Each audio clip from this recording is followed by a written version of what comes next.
لیکن کسی کو اس کے صحیح مقام پہ نہیں رکھا ہوا. خدا جو ایک نظام اور ایک ضابطۂ قوانین دینے والا تھا، وہ صرف پرستش کا ایک شے بن کر رہے تھے. عبادت جس کے معنی قانون خداوندی کی اطاعت تھی، اس کے مطابق زندگی بسر کرنا تھا، وہ محض پوجا پاٹ بن کے رہ گئی آپ کو. اور آج کے جس کے معنی اس دنیا کے حصے حاصل کرنا تھا، اپنا شیئر لینا تھا اس دنیا کے اندر، ایک موہوم تصور بن کے رہ گیا. آخرت کے جس کے معنی مستقبل سنوارنا تھا کسی کام کے لیے، آپ کے یہاں ایک ایسی تاریخ آ گئی جس سے، یعنی وہ ہائی کورٹ کی تاریخ، تو جس کا پتہ ہی نہیں آپ کو کہ وہ کب ہوگا اور کیسے کچھ تصور ہوگا. کوئی شے اپنے مقام پہ نہیں ہے. دین سے یہ اجزاء یا ارکان، ان کی ادائیگی ہو رہی ہے، حج بھی ہو رہا ہے، زکاتیں بھی دے رہے ہیں آپ، نمازیں بھی پڑھ رہے ہیں، مشقت کے روزے بھی رکھ رہے ہیں، کوئی شے اپنے مقام پہ نہیں رہی ہوئی. مقام تو ان کا اس دین کے اندر تھا نا. ایک مشین کے گھڑی کے پرزوں کو اگر آپ کھول کے میز کے اوپر رکھ دیں الگ الگ، سارے پرزے ٹھیک ہوتے ہیں. وہ کیوں گھڑی نہیں چلتی، وہ کیوں وقت نہیں بتاتی؟ کہ وہ پرزے اپنے مقام پہ نہیں ہوتے. اسے ظلم کہا جاتا ہے. پرزے موجود ہیں، قرآن موجود ہے، اس کے ایک حرف میں تبدیلی نہیں ہوئی کہ خدا نے اس کی حفاظت کا ذمہ دیا ہے. قوم موجود ہے. اس زمانے میں تو یہ کہیں کہ 1 کروڑ بھی نہیں ہوگی ساری دنیا میں، آج تو 60-70 کروڑ ہے. مملکتیں موجود ہے آج کی. اس زمانے میں تو مملکت چنتی ہوئی تھی، آپ کے لیے اتنی تھی، جب چنتی ہوئی نہیں تھی، بڑی مختصر تھی. اتنی پھیلی ہوئی مملکت، اتنی بڑی آبادی اس قوم کی، قرآن اس کے اندر موجود ہے. اب آپ کہیں گے کہ شاہد ان رسول حسن، انہوں نے مشاہدہ نہیں کیا. اس کا مشاہدے کی کیفیت یہ ہے، جیسا میں اس سے پہلے بھی کئی بتا چکا ہوں. آج بھی اس قوم کے کسی بات کو سنیا جاتا، وہ جو آپ کا صدر اول کا دور ہے، محمد رسول اللہ واللہ دینا ماہو کا دور، اس دور کی ساری تاریخ دہراتے چلے جائیں گے. اب یہ کر کے دکھایا انہوں نے، یہ کر کے دکھایا ہمارے اسلاف نے، کون نے یہ کیا، خلافت راشدہ میں یہ ہوا، رسول اللہ نے کس طرح سے نظام قائم کیا، اس نظام کا یہ عملی نتائج سے ساری تاریخ اس دور کی آپ ہر روز ہر خطبے میں ہر بات میں سنیں گے. اس سے بڑی شہادت اور کون سی ہوتی ہے؟ یہ اس سے منکر نہیں ہے. یہ قوم اس کی شہادت دے رہی ہے ساری دنیا کو لے کر. کہیں کوئی نئی بات آپ کے یہاں ایسی اونچی درجے کی ہے، یہ قوم کہتی ہے کہ صاحب کون سی نئی بات ہے؟ ہمارے یہاں آپ دیکھیے خلافت راشدہ نے یہ کچھ کر کے دکھایا تھا. سب سے پہلے انہوں نے یہ نظام کیا. ساری دنیا میں اس کی یہ شہادت دیتی ہے. کیا شہادت دیتی ہے؟ ان رسول حق. ہمارے رسول نے یہ عمل کر کے دکھایا تھا. ٹھوس طریقے سے دنیا کے سامنے یہ نظام آ گیا تھا.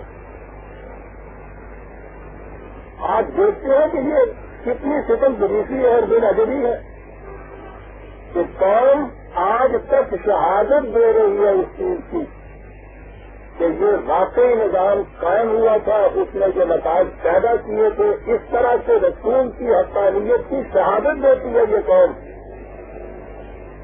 لیکن کیفیت یہ ہے قوم ظالمین ہے. سب چیزیں موجود ہیں اس کے پاس، اپنے مقام پہ نہیں رکھا ہوا. تو کہو کہ جو قوم اس طرح سے بینات اپنے پاس رکھتی ہو، اس نظام کے عملاً قائم ہونے کے بعد نتائج کی شہادت دیتی چلی جائے اس وقت تک، یعنی خود اس کی بھی شہادت دیتی ہے کہ جب یہ نظام قائم باقی نہیں رہا تھا تو ہمارے دور ملوکیت میں پھر کتنا استبداد ہوا، کتنا ظلم ہوا، اسلام اپنے مقام سے ہٹ گیا. یہ سب کچھ کہتے چلے آ رہے ہیں. قرآن کہتا ہے کہو جس قوم کی یہ کیفیت ہو جائے کہ بینات موجود ہو، رسول کے حقانیت کی شہادت دیتی ہوئی چلی جا رہی ہے، اور پھر اس نظام سے انکار کرتے ہوئے عملاً دوسرے نظام اختیار کیے ہوئے ہو، کیسا یاد اللہ ہوتا ہے. پھر اس قوم کی کیفیت کیا ہو جاتی ہے جو میں نے ابھی عرض کیا. کیفیت یہ ہو جاتی ہے عزیزان من بڑے غور سے دیکھنے کے لیے چار ٹکڑے خدائے کا جزائے ہوں یہ وہ قوم ہے کہ جس کی اس روش کا عملی نتیجہ یہ ہوتا ہے اللہ علیہم لعنت اللہ والملائکۃ والناس اجمعین.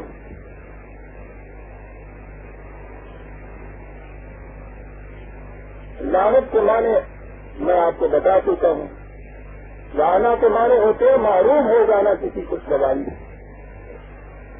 فرما نصیبی ہو جانا اس سے، محروم ہو جانا، دور ہو جانا اس سے. ایسا جس قوم کی یہ کیفیت ہو جائے پھر اس کی کیفیت یہ ہوتی ہے، آپ کو پتہ ہے کہ ملائکہ مسلمان فطرت کی یہ قوتیں ہیں. پہلی چیز یہ ہو جاتی ہے کہ فطرت کی قوتوں میں جو خوشگواری ہے ان کو دونوں سے سطح معلوم ہو جاتی ہے. نظر کی سطح یہ ہے. ہاں لعنت اللہ ہے. پہلی چیز تو یہ ہے کہ خدا کے نظام میں جو برکات ان کو اعتعادات دینی تھی پہلے تو انہوں نے اپنے آپ کو اس سے معلوم کیا. خدا کے ہاں سے جسے آپ کہتے ہیں ملعون جو ٹھہرے دور ہو گئے ان نوازشات سے، ان سعادات سے، ان برکات سے، ان نتائج سے جو خدا کے نظام میں پیدا کرنے تھے اس سے تو دور ہوئے ہی تھے. چلیے درقدیر تنزل خالص عقل کی روح سے کام دیتے تو کم از کم فطرت کی قوتوں کو ہی مسخر کر دیتے، وہیں سے کچھ قوتیں حاصل کرتے. لعنت اللہ ہے والملائکۃ، فطرت کی قوتوں سے بھی یہ محروم ہو گئے. دنیا میں جتنی قومیں مدد پرست رہتی ہیں عزیزان من وہ فطرت کی قوتوں کو مسخر کر ہی نہیں سکتی. ساری تاریخ آپ کے سامنے ہے. اس لیے کہ مدد کی بنیاد اس لیے یہ ہے کہ عقل کے دیے کو دل کر دیا جائے.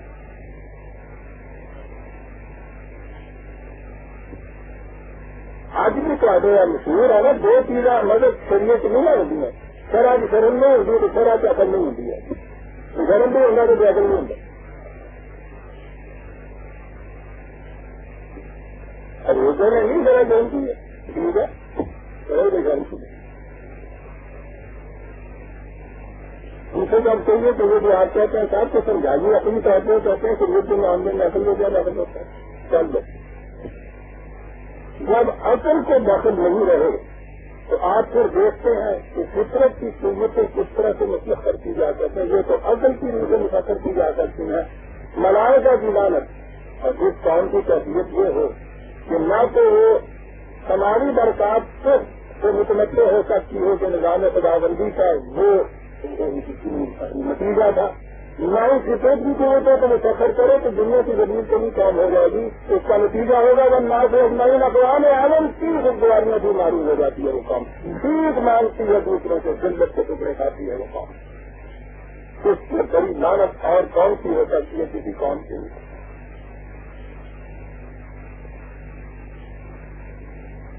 اور فرمایا آپ نے قرآن کیا کہہ دیا ان معاملات سے. یہ قوم کی کیفیت ہوتی یہ خدا کی طرف سے یوں ہی یہ نام سے نہیں برستی. جزائیں ہیں غور فرمائیے ان کی اس روش کا نتیجہ یہ ہوتا ہے کوئی خوشگواری کی راہ ان کے سامنے کھلی ہوئی نہیں ہوتی. اور اس کے بعد پھر بیٹھی ہے جو دعائیں مانگ رہی ہے اسے کچھ کر رہی تو سب کیسے لا بننا کیا کرتے ہو تم؟ روش یہی اختیار کیے ہوئے ہو. چاہتے یہ ہو کہ یہ چیزیں دور ہو جائے، نہیں ہو سکتی. خالدین فیہا اسی کے اندر رہتے چلے جائیں، بڑھتے چلے جاؤ. جتنا زیادہ زور تم کو دیا جاتا ہے اسی روش کا کہ جس روش کے نتیجے میں یہ چیزیں آئی ہوئی. غور فرمایا آپ نے جہاں کہیں آپ کہیں بات سنیں گے کہ مسلمانوں کی حالت آج یہ دیکھی سیلاب آ گیا ہے بری حالت تھی.